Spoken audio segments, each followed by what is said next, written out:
the Baen Free Radio Hour.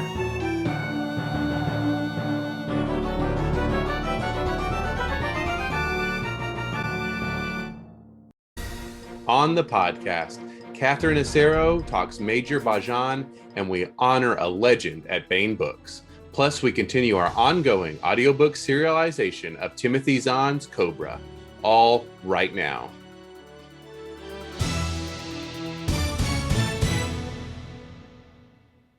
Welcome to the Baen Free Radio Hour. It's a pleasure to have you along. I am Baen Associate Editor and your podcast host, David Afsharirad. This week, Catherine Asaro sat down to discuss her latest Major Bhajaan novel, The Jigsaw Assassin, with DJ Butler. The novel is a hard-boiled noir thriller with espionage elements set against the backdrop of a star empire. The novel is the fourth in Asaro's Major Bhajaan series, which is itself a spin-off of her popular Skolian Empire series. We'll have Butler's chat with Asaro in just a moment, but first, the news.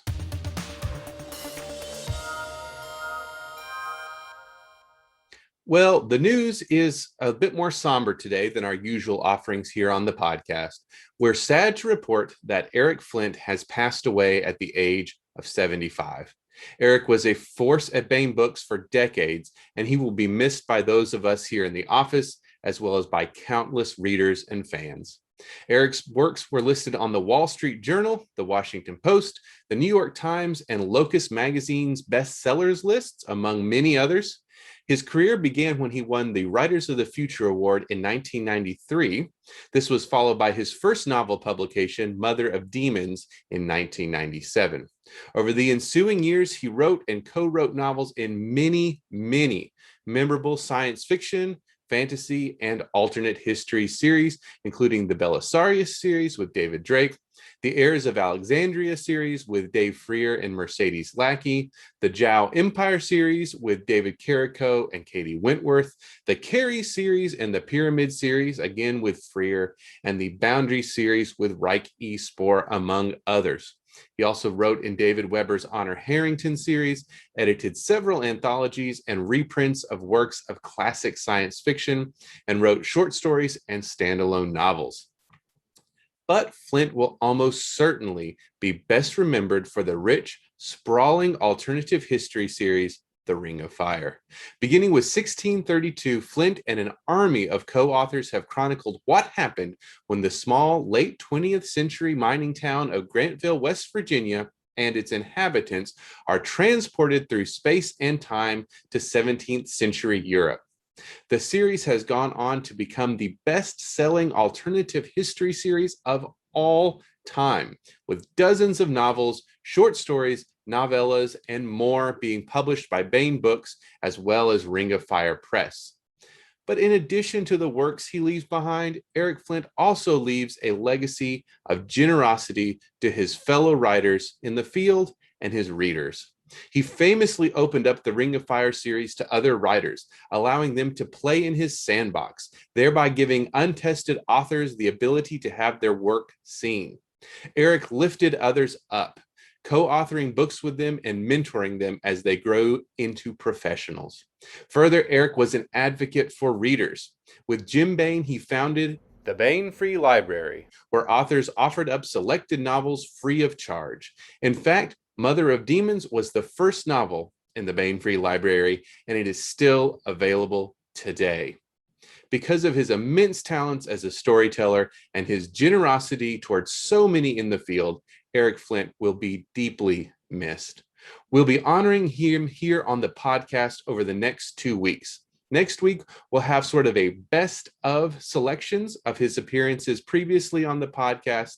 And the week after that, we'll bring you a roundtable discussion with some of Eric's close associates and friends.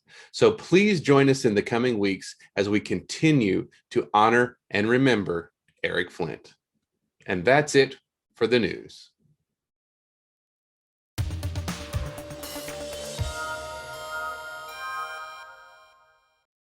Hello and welcome. This is DJ Butler. I am here with Catherine Asaro to talk about her new novel, The Jigsaw Assassin. It's out now in, actually, I didn't check this. It's hardcover, am I right? Or is it trade paperback? Trade paperback. Trade paperback, Yeah. Fantastic. as well as, of course, all of your favorite ebook formats, DRM free when you buy them at Baen.com, as always. Catherine Asaro is an author of science fiction, fantasy, and thrillers, and has written over 25 novels, as well as short stories and nonfiction. Her acclaimed Ruby Dynasty series combines adventure, hard science, math, romance, and fast-paced action. In fact, let me detour from the biography, Catherine, but I think the Major Bhajaan stories are sort of a spin-off of the Ruby Dynasty, or part of it, aren't they? That's right. They're earlier in the universe. Okay, very good. Among her numerous distinctions, she has won the Nebula and Analog Reader's Choice Awards. Catherine earned her doctorate in theoretical chemical physics. Wow, from Harvard. She has coached numerous math teams, in particular the Howard area homeschoolers and Chesapeake ARML program. ARML, I'm reading that. ARML, Yeah? American Regions Math. Yeah. Oh, very cool. Her students have won top honors in many competitions, including the USA Mathematical Olympiad and the USA Mathematical Talent Search. She is currently a visiting professor at the physics department at UMBC. Is that true? This might be a little dated. Oh, no, that's an old bio. That was a long time ago. Sorry. No, it's okay. But you have been. I'm retired from teaching mostly now. Oh, that sounds very nice. Catherine is also a dancer and musician. This is something that caught my eye about you, Catherine. Her first CD, Diamond Star, is the soundtrack for her novel of the same name, cut with the band Point Valid. She cut the CD Goodbye Note with jazz musician Donald Wolcott, and is currently, this is probably also dated, working on a third CD for another book. Is that one out? That must be. Well, there's a song out from it called Ancient Ages. It's on YouTube. Oh, and it was written by another science fiction author, Arlen Andrews, but I only have that one song. Okay. Fantastic. She can be reached at facebook.com/Catherine.Asaro. Catherine, welcome very much to the Baen Free Radio Hour. Hello. Hello. Thrilled to have you. I have to tell you, it's probably already obvious, but so I read the Jigsaw Assassin this week, which was a lot of fun. It is my first. Yeah, it's my first Major Bhajaan novel, but it's also my first novel of yours in the setting, which you must have 18 or 19 or more novels out. That's right, and novellas, yeah. And okay, so some of what I will ask is kind of from that point of view. Hey, from a new reader's point of view, tell us about some. Oh, that's perfect. It's meant to be a standalone novel, so you're supposed to be able to read it without having read any of my other books. And that's certainly how I enjoyed it. We had recurring characters from previous stories, but they all came introduced, and where the backstory seems to have been part of the previous novels. It was pretty clear what had happened. So yeah, I'd never felt baffled or anything. Good. Tell us about Major Bhajaan. She's interesting and she's formidable. Yes, yeah, she is. She grew up in the Undercity, which is essentially a slum under one of the most spectacular cities of this interstellar civilization. It's a city, it's called the City of Cries. Later, they renamed it because they wanted to make it more attractive to tourism. But in her time, in her age, it's called the City of Cries. And it's very wealthy. It's on a planet that's dying, where the terraforming failed.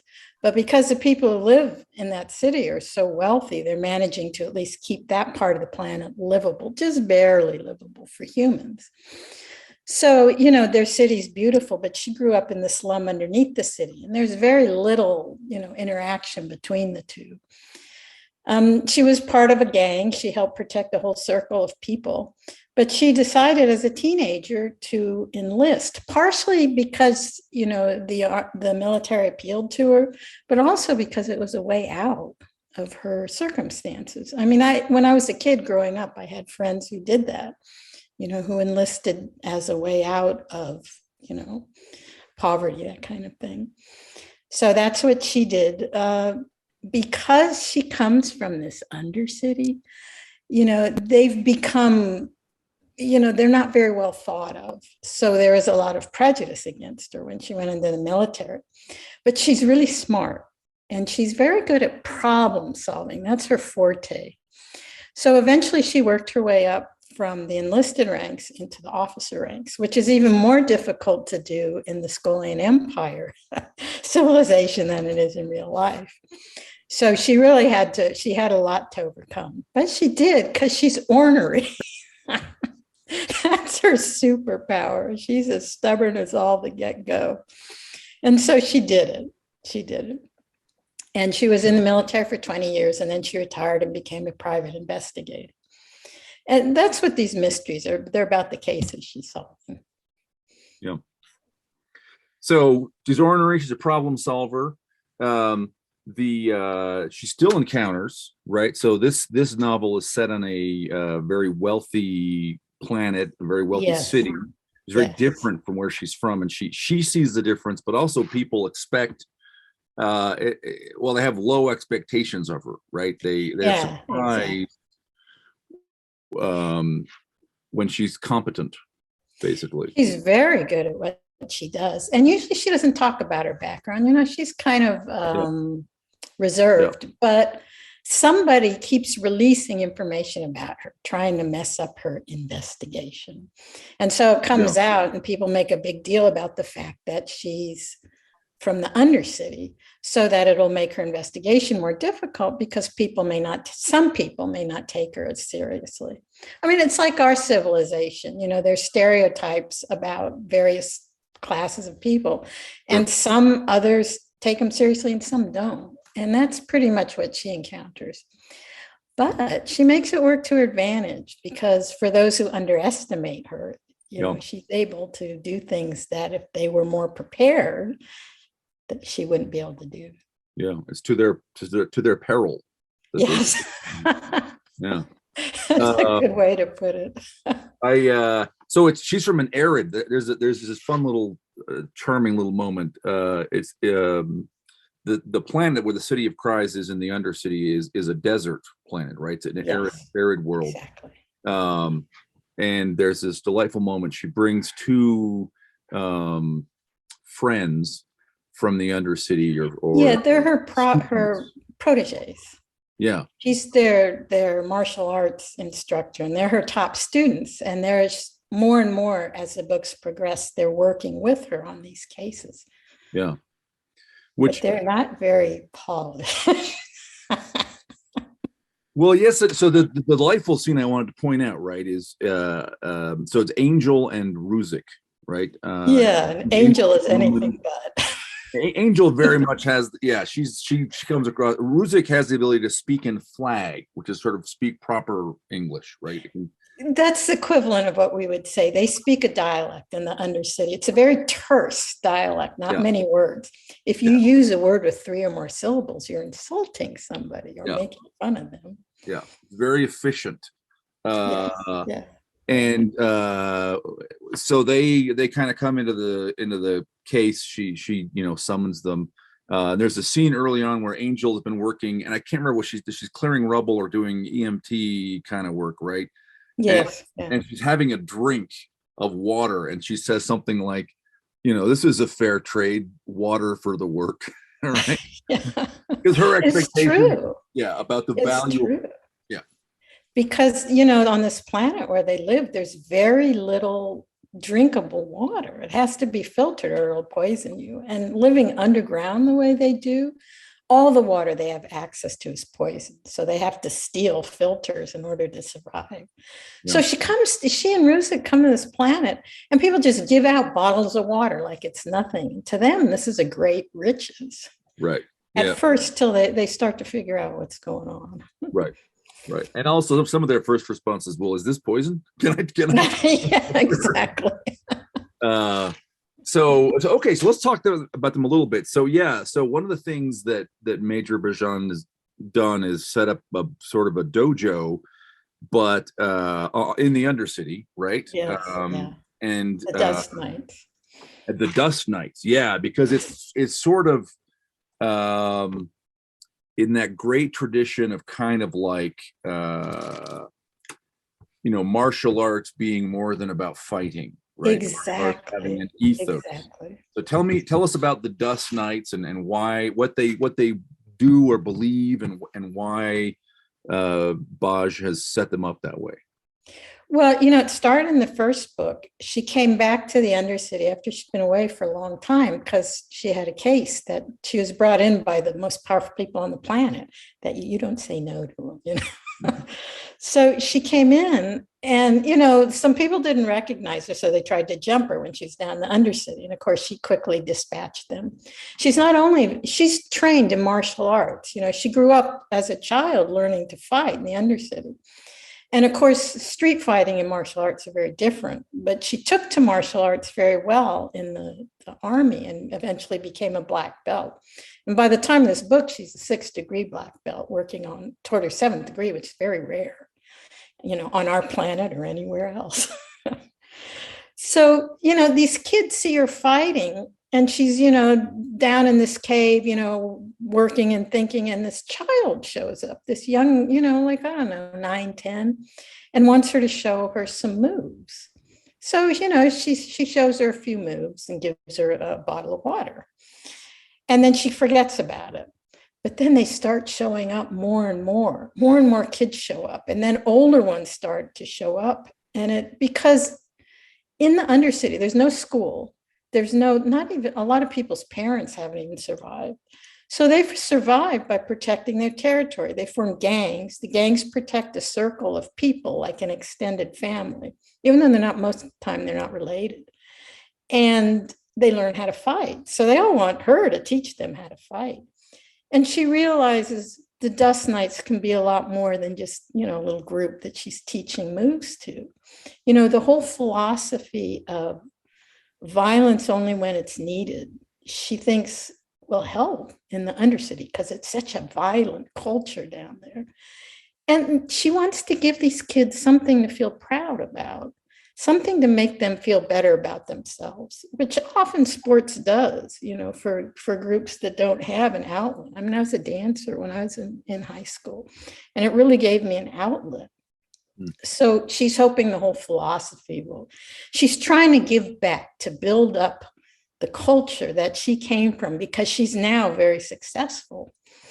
So that's how they start. And over the books, they gradually evolve. They're getting older. They're starting to make connections. That's how the first connections, civil, the first civil connections between the Undercity and the above city are at tournaments, sports tournaments. Sports is a universal language in itself. And the two groups come to respect each other more as they go through these sports tournaments. So by the time this book, a lot of these kids are now adults, like the two that she's working with who are top students. And they just got their 1st degree black belt. So they're a little cocky, But that's where the Dust Knights. And she has a premonition at the end of the first book that someday the Dust Knights will be a lot more. She calls them Dust Knights for a very important reason. Mm-hmm. There is a slang for people like her, from where she comes from. They call them dust rats because it's dusty in the ruins where they live under the city. And it's an insult, but she even called herself that in the first book. And then when these kids start showing up and they call themselves dust rats, she said, no, don't call yourself that. You are not dust rats. You're not rats, you're humans. And so they look at her like, well, then what do we call ourselves? And that's when she comes up with Dust Knight, sort of on the spur of the moment, because it has a more noble sound to it. Mm-hmm. And someday, by the time in the book of mine, it's the latest in the chronology, Lightning Strike books 1 and 2, the Dust Knights are an interstellar respected, elite group of fighters known all across the Interesting. Yeah, but that's not in these books. Yeah. So this is we're in the prequels here. We're back in the roots. That's right. Yeah, it's such an interesting idea, right? Because it's an idea that builds on what is instinctive for them and what they're already doing, right? Yes, it is good to protect. Right. Yeah, they consider themselves protectors, but she wants them to also learn a philosophy of, there are other ways besides violence. Right. So we take what you have and what you do and say, well, we need to add to it elements of restraint and a code and altruism. Philosophy. And then that's a lovely idea. Well, I saw it when I was in high school, and I had friends who went on in sports. I went to a high school was the classic urban inner city high school. I never made the connection between undercity and inner city till I was actually helping write the Wikipedia page for my high school. And I went, oh my God, is that coincidence? Is that where that came from? I don't like those words. I don't like the words inner city or urban because, there's a lot of stereotypes that go with it. Like none of us will succeed when we graduate. I have a doctorate from Harvard, so it's a stereotype. It's not true. But, I saw what sports did for a lot of my friends. It gave them something. For some of them, it gave them a way out, but for a lot of them, it gave them a type of community. Yeah. That's interesting. So we're still talking about Baj though. So there is kind of an aspect of her where she's a little bit kind of Mr. Miyagi, right? So there she has a kind of a dojo. She has a following. Two of them come and participate in this case. She's also physically. This is true of a lot of people in this setting. She's physically altered, right? She has cybernetic and other kinds of enhancements. So maybe tell us about that. Yeah, it's an extension of what that we're already doing, not just the military, but in general. It used to be that you had what you had at biologically, but then we started getting things like pacemakers and artificial limbs. And, there's always been artificial limbs, but now they're smart and they can interact with your neural system. Yep. And it gets more advanced all the time to the point where we're already augmenting our body. So I thought, okay, let's extend this into the future, right? It's science fiction. What if? And I figured, they would be able to, like she wears gauntlets with an evolving intelligence, which is more adept and evolves more than an artificial intelligence. In my book, the artificial intelligences are like not that smart. They're ASs instead of AI, artificial stupidity. That is, they're not smart, but the evolving intelligences are smart. She's got one that she's been evolving with that she wears in these gauntlets for 10, 15 years. And she's also got a system of biothreads in her body that go to bioelectrodes in her brain that can fire as if, and create thoughts. So she can communicate with this EI either out loud, if there's no one around, or via, this neural system in her body. It's essentially tech-induced telepathy, you might call it, but it's actually technological in origin. And we're already starting to do that in real life. I mean, when I first proposed this, back 20 years ago with my books, people were like, no, nobody's going to do that. And now those kind of chips exist, paraplegics use them to interact with, technology, that sort of thing. So this is just an extension of that idea. And of course, the military would use it to make them better soldiers. That's where she initially got her system, was in the Army. Yeah. So she's got, she's got a certain amount of, to some of these systems, some ruggedness, some resilience, some, Yeah, she's faster. It enhances her reflexes. It enhances her skeletal structure. She's got biohydraulics in her system. She has to have an energy source. She actually has a microfusion reaction in her body, which that was really what people told me. No one will ever want to carry that in their body. And I said, well, if it could give you can't just get superpowers, right? There has to be an energy source for all those powers, like in the Marvel universe, right? People say it's not science fiction because it's not plausible scientifically. I mean, it's a lot of fun, so who cares, right? But I wanted to make it plausible scientifically. So not only does she have all this stuff in her body, but she has to have protections. She needs protections with the bioelectrodes so they don't damage her brain, that kind of thing. Yeah. So there's a scene, some of these pieces all play together. There's a scene where a building is collapsed and they're going to pull someone out. They can't quite get there. And she basically lifts up the I think it's the sort of the fallen girder or whatever it is. So they pull this person out. So this is superhuman feat of strength. And then her EI in the gauntlet, Max, is communicating to her about, you know, you've got about 10 seconds of this, and then it's going to actually, you know, break your spine anyway. And so those combined tools let her save this person. Yeah, it turns out it's a good thing she did. Yeah. We won't say why. Yeah. So, okay, so EIs, EIs rather than AIs, evolving intelligences. Max is fun. There's this interesting line. So Max is the EI in her gauntlet. Yeah, that's right. And Max is in touch with all kinds of other EIs. Max also sort of oversees some insect-sized drones that are kind of like do some of the investigatory legwork, right? Yeah. Max is fun. There's this kind of line that Max walks on the question of whether Max is becoming more human-like, right? Yeah. And it's, you know, there was in old science fiction, we used to tend to have this dividing line between logic and emotion, which even back then, I thought that was contrived. And I think now, you know, most of the research in psychology says, yeah, it's contrived. There isn't really a dividing line. Where do you know, if an evolving intelligence evolves with your personality to the point where you can't tell if its emotions are real or simulated, I mean, does it matter? And at one point he says, I'm being logical because I'm an EI. And she says, no, if that's not necessarily logical. If you thought it made logical sense to simulate emotions, you would do it. Right. So the fact that you say something doesn't automatically mean it's the most logical statement. You're saying what you think will achieve what you want to achieve.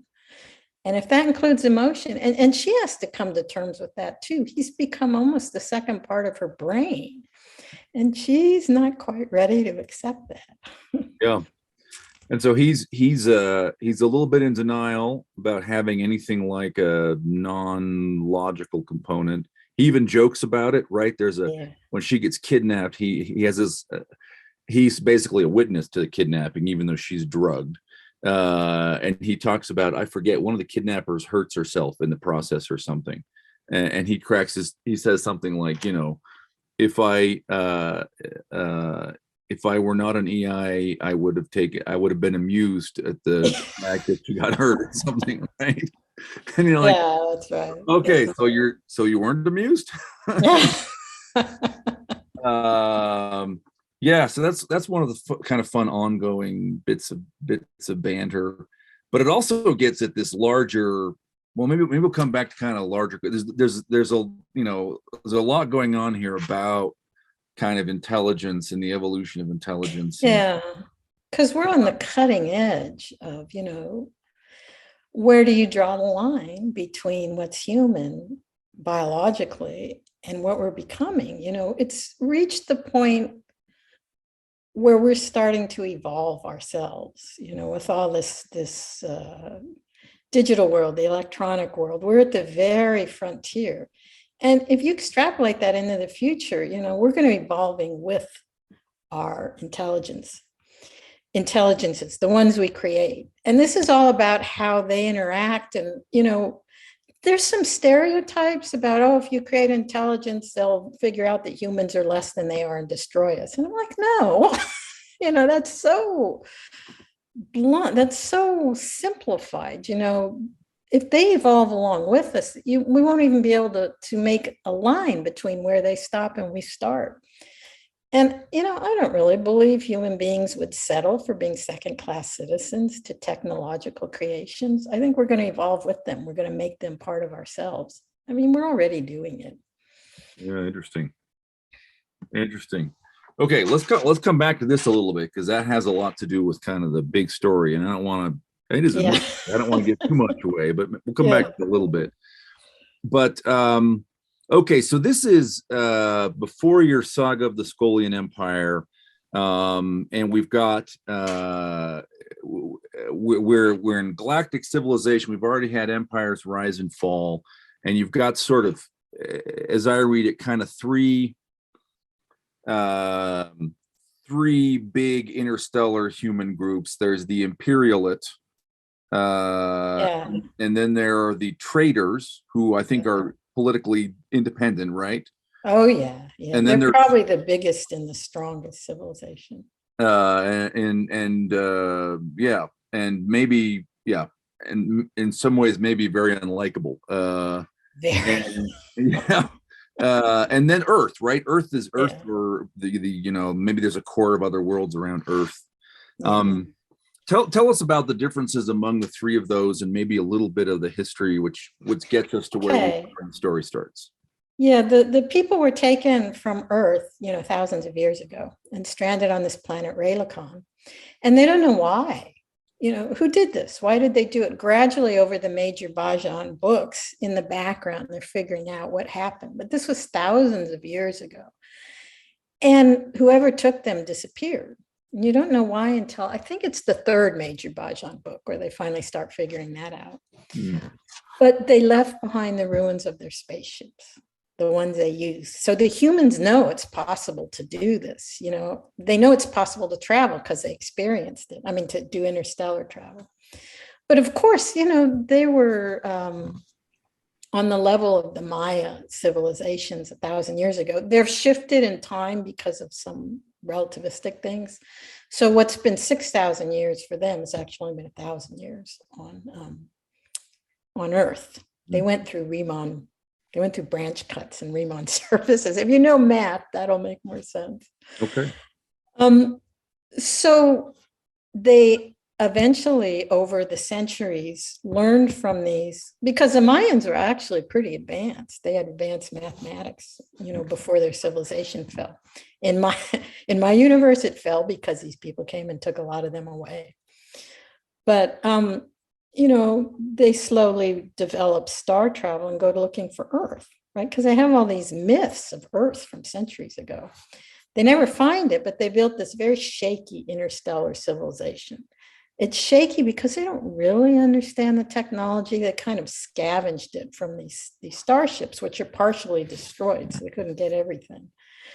And eventually it falls. It just wasn't secure enough. And over the next few millennia, they develop on their own, and they get a much more secure and more like our understanding of science. So finally, they make it to interstellar space again, and they split into two groups. One which is much more belligerent and bellicose than the other. That's the traders. They call themselves, the Scolians call them traders because that's their economy is based on the sale of human beings, which the Scolians find appalling. And they essentially own, several trillion people, because by then, there's trillions of people spread across the galaxy. The Aristos are in charge. There's a few thousand of them. You can't control that many people unless you give them reasonably good lives, but they're still not free. And the Aristos want to take over everything. Everybody. And the Scolians, or Barja's people, don't want to be taken over. The Aristos, they'll do anything. They'll commit genocide if people, threaten to revolt. So that's what Baj and the army was fighting to protect her people, the Scolians, which is they're a little bit smaller than the traders. They stand against them because they have technological advantages the traders don't have. And they are managing to keep that. So it's always a fight to keep their technological edge. Then finally, here's these two huge bellicose empires going at each other. Finally, Earth figures out interstellar travel.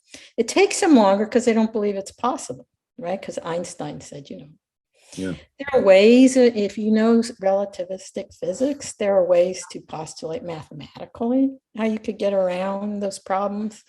But, it's very complex. So anyway, and it's all fiction. I should make that clear.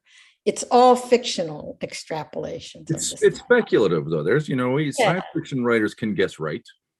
Well, I did have a paper in the American Journal of Physics about the technique I use, but they said, make sure you say this is a thought problem, a thought game, So people don't think one of the most prestigious journals is claiming to go faster than the speed of light.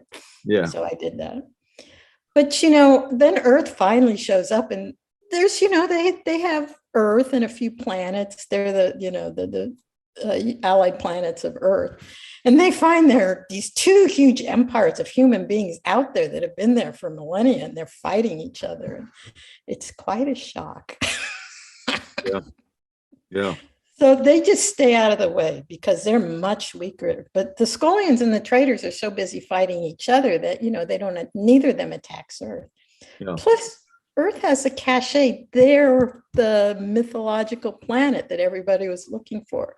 They're the home. They're, all these people out there fighting are the lost children of Earth. So that kind of helps protect Earth against them. Yeah. Yeah. Okay, so we're in the Scolians, and they call themselves the Imperialate because they're the successors of an empire, and they're not an empire, but they kind of they don't disavow the empire. They don't hate the empire. They kind of aspire to be what the empire was, maybe a little bit. Yeah, they actually are elected, at least at this point in the chronology. They have mostly elected government. In order to convince the royalty to give that to them, they had to make some concessions. The royal family does have, a substantial voting bloc, but not by any means even close to a majority in the ruling assembly. It is primarily, 90% elected. But it's a constant state of tension because people have great reverence for the royal family, and they're also very important. They're one of the reasons genetically why their empire has this edge over the traitors. They have an ability to access certain, of the ancient machines. They were bred for that in the ancient empire, and they still, retain that ability that without it, their empire would probably fall to the traitors. So it's just, the empire knows they need them, and so they said to people, well, you want to keep calling this imperialate? That implies we're like an empire. We're not. We're a democratic society. And so the people voted to keep using the name. They voted democratically to call themselves a non-democratic. I like that. Okay, so there. Actually, one more question, kind of, and this building on something you said. Kyle space. So there's a non-relativistic thing that relates to communications, but also relates to computation, and I think also to travel, right? Space travel. Well, not exact. Yeah. Okay, so tell me. Okay, Kyle space is relating to the computer system. Okay. My big thing is I was a mathematical physicist, an applied mathematician, and I loved equations of, I especially loved Hilbert space and eigenfunctions. I know this is probably going to bore some people, so I won't spend too long, but there's an aspect of quantum theory, which is what I studied, that involves things called Hilbert spaces and eigenfunctions and all the beautiful machinery of mathematical physics. And I thought, well, I'm going to play around a little bit here. To put it in a way that might make more sense, when you do a Fourier transform, if you're an electrical engineer, you can transform from something that depends on the frequency of whatever you're looking at to something that depends on the time. Well, I said, what if you could do that to the quantum wave function that describes what goes on in your head? There is in quantum mechanics, we don't have the computing power to do this, but you could actually calculate a wave function that would be a picture, a description, the actuality of what is happening to the atoms and molecules in your brain as you think. I thought, well, what if you could transform from a space that depends on your position while you're having thoughts, just like you can transform from a space that depends on the frequency of a specific frequency of, say, a radio or some transmission over time. You can transform from that with Fourier transform to a space that depends on the various frequencies contributing at a specific time. I thought, what if you could do that with this wave function, this quantum wave function that describes what you're thinking? Transform from a space where you stand one place and have your thoughts, so your thoughts change, your position stays the same, to a space where you have one thought, and it doesn't matter where your position is. Your position can be anywhere. And I applied the whole mathematical machinery of Hilbert space to that idea. It was a what if, but I love math. So I just said, okay, what would happen? And what was interesting, I'm not going to go into the math, but the result was, if you were in that space, which I call Kyle space, the closer you are in that space is not determined by your actual physical position. It's determined by what you're thinking. So if you're thinking two things that are very similar, like if you're having a conversation like you and me, then you're close together in that space. And it's not governed by the laws of physics that go in our space. It's governed by different laws determined by all these equations. So it's sort of like a physical description of the various devices people have used in science fiction to get around speed of light problems. Like I think Ursula Le Guin called it the Ansible. It could get around the speed of light problems. Well, this is an actual mathematical way that could work. So that's where they access Kyle space. They neurologically connect into it. They, connect their brain to, and they transfer into this space, and they built a network there. The only ones who are strong enough to build the network are the royal family. That's why they're so important, because it takes a lot of mental power, and they were bred for that. So, but if you do that and you get people who have, that neurological aptitude to connect to the space, they can connect with other people no matter where they are, because it's your thoughts, not your position, that matters. And it gets around the problems with the speed of light. Yeah. So that's how, and it's huge. I mean, that's huge. You can't have an interstellar civilization if it takes hundreds of years to communicate or get to to various places. Yeah, it's a really big problem. Yeah, and you can't have a military that can protect you if it takes hundreds of years to send commands, right? Right. So that's the edge. The traitors steal time on this network so they can fight them, but that's the edge the Scullians have. Yeah, interesting. And so you have called teleops, right? Like it's an operator who basically connects you with somebody else through the Kyle network or the Kyle space network. And I guess you probably have to both be sensitive or able to access the network, but it's almost like old time telephones, right? Where you pick it up and say, I want to talk to, but the teleop has to put you or something. See, you and I remember that. Kids wouldn't know what we're talking about. No, or even my kids don't even know like the whole phone on the wall. Oh yeah, my phone has a curly cord that goes into the wall. That's caveman times. For anybody who doesn't know what we're talking about, it used to be you couldn't just call someone up. You called the operator, an operator in a place who would physically pull things out of one place and put them into another to connect you to your. Yep. Yeah. No cell phones. Interesting. And so that idea. So it's not faster than light travel, but that's part that like some of the EIs use Kyle space to do computation too, right? Yeah, the thing about faster than light travel, that's the one I had the paper about in the American Journal of Physics. There's a way to circumvent all the problems with the speed of light, and they all go away. And you can do it with the simpler version of Einstein's theory. You can do it with the more complicated too, but I mean, a student who's a first or second year physics students could figure it out. I know because I made them. When I was teaching physics, I made it a problem on a physics test.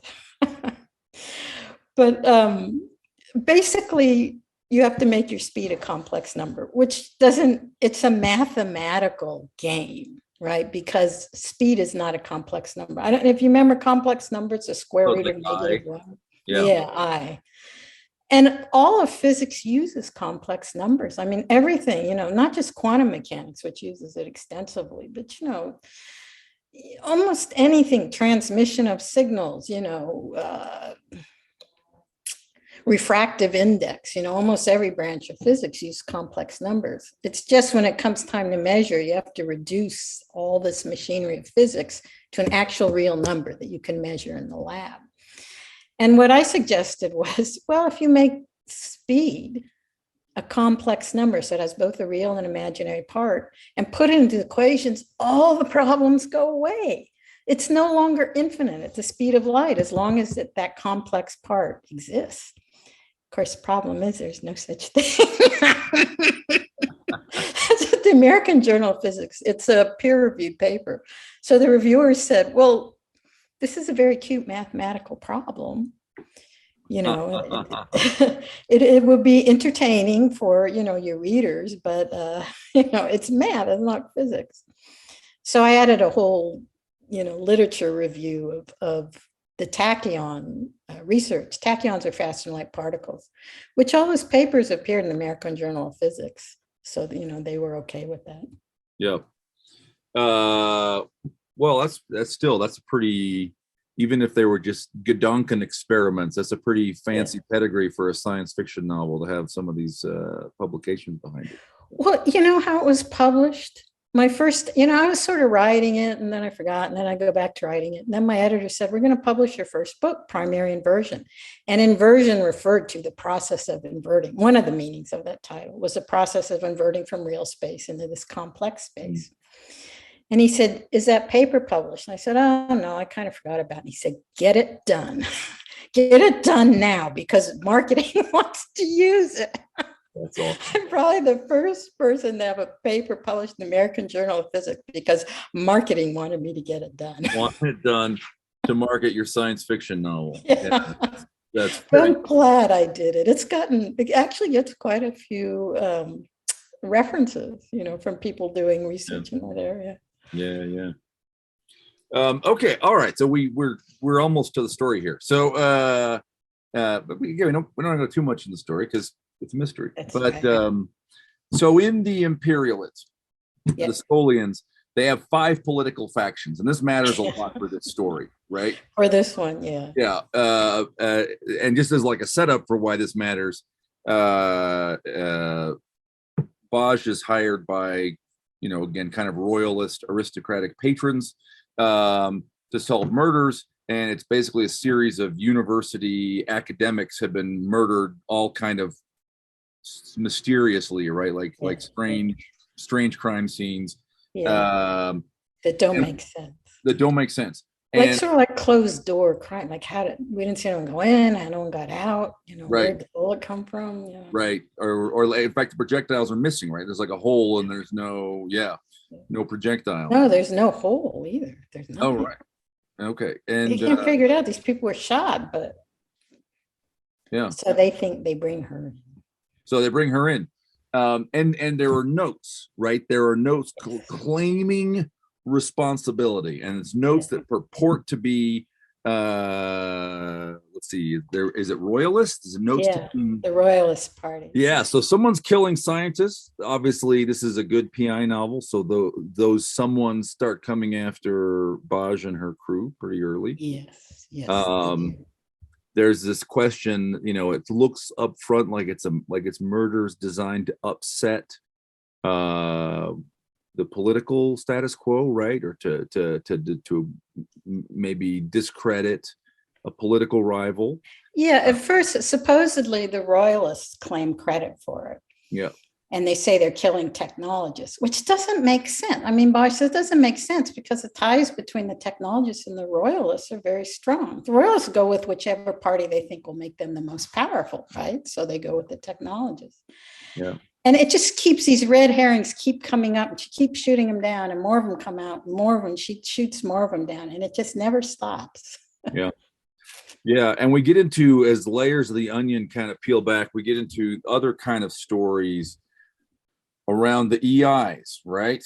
And I don't want to go too far down the road here because it's mysteries, but like there's a sort of I don't know if malevolence is the right word, but in a previous book we had an EI called Oblivion, which that was another case that she did.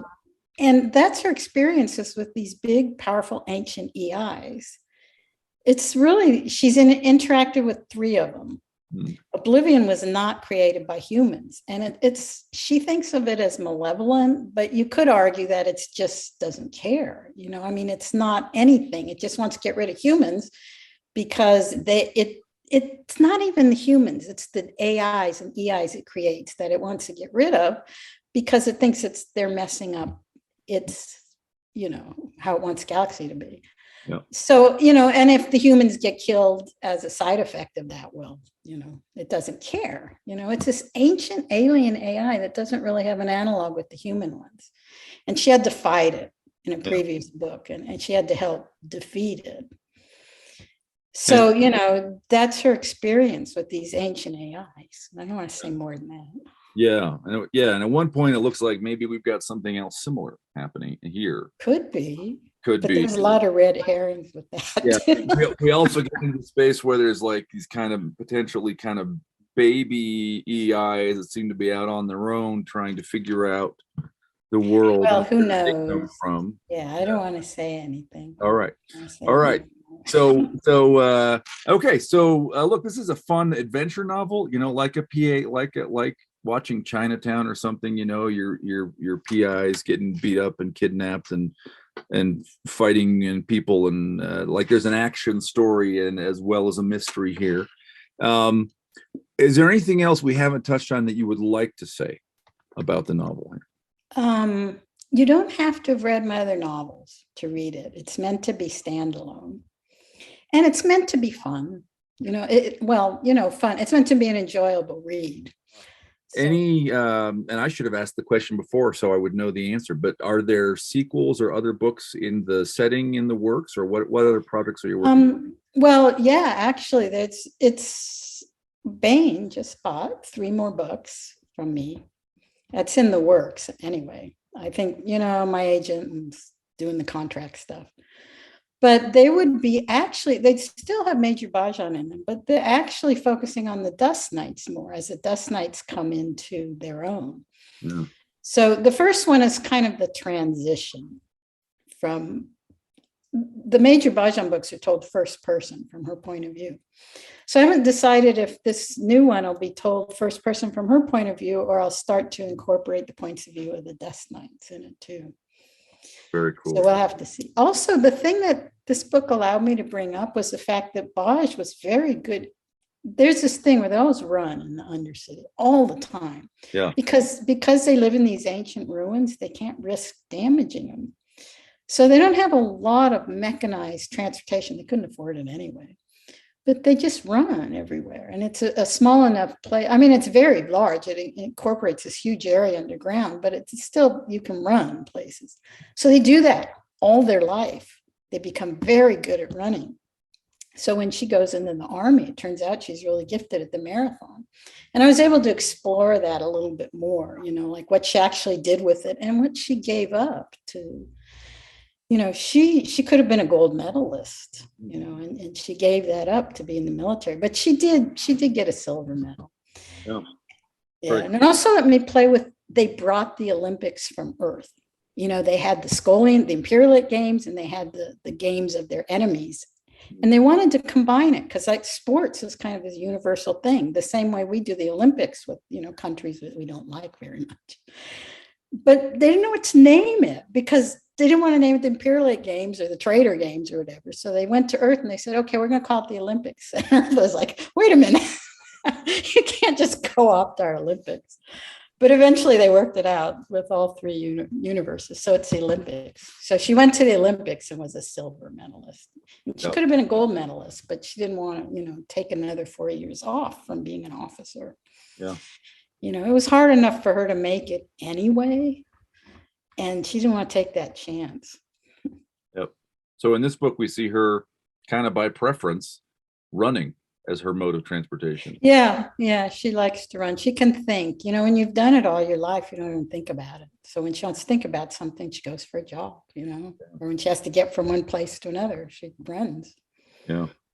Very cool. Well, Catherine, what a fun novel. Thank you. Thanks. All right. Once again, the book is The Jigsaw Assassin, out now from Baen Books in trade paper and in ebook. Catherine Asaro, thank you very much for taking the time to talk to us. Can I say one more thing? Yeah, absolutely. I have a Patreon page if people want to help support me so I don't have to get a job as a waitress. Okay. It's at patreon.com/Catherine Asaro. And you can subscribe for, you can subscribe to get stories and books and gossip and what I made for dinner. And it can be as low as $1 too. I think one of my patrons gives me $50 a month, which I very much appreciate.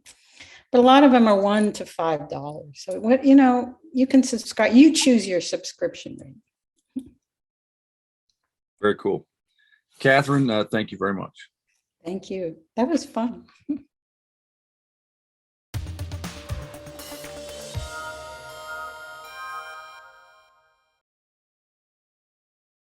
And now we bring you Timothy Zahn's Cobra. Earth's only hope was the Cobras. The colony worlds Adirondack and Silvern fell to the Troft forces almost without a struggle. Outnumbered and on the defensive, Earth made a desperate decision.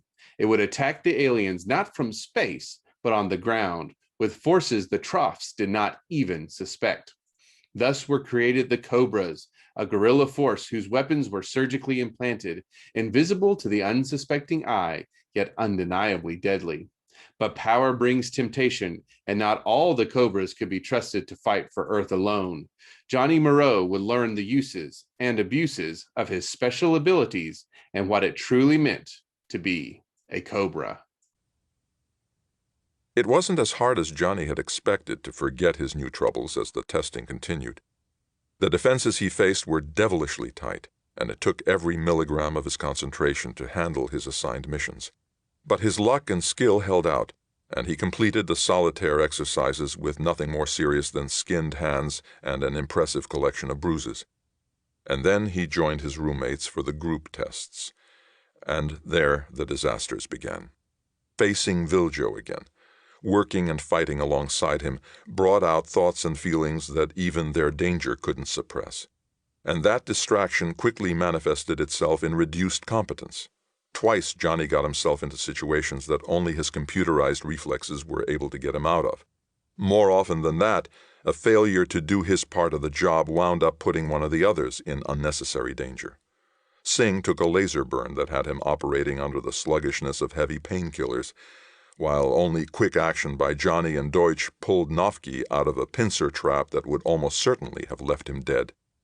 100 times during those 2 days, Johnny considered having it out with Viljo, either verbally or physically, of letting the others know the kind of vermin they were working with, and at least eliminating the lie he was being forced to live.